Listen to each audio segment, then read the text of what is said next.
Mga kaibigan, marami kayo nababasa dito kay Dugo. Ayan. Okay. Pero ito ang pinaka-importante. Sabay-sabay niyong basahin ng mahina at mahinahon at magkakaintindihan tayo.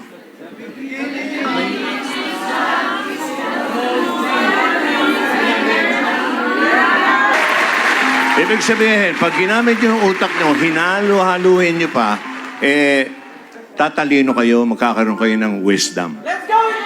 Okay, ngayon, mga kaibigan, itong munti kong kwento ay may kaugnayan dito. Ang title nito ay, gagamitin ko lang yung pangalan ni Raisa. Si Raisa at ang Pusa.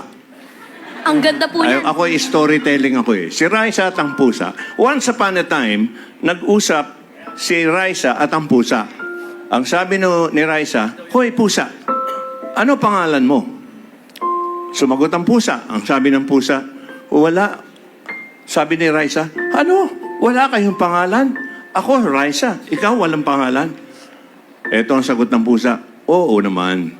Kayong mga tao, may mga pangalan kayo kasi hindi nyo lubos na nakikilala ang mga sarili nyo."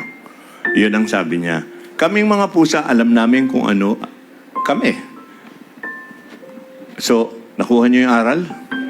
Ibig sabihin, know yourself.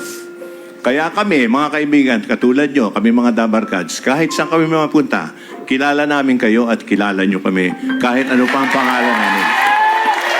Salamat po at maraming salamat po.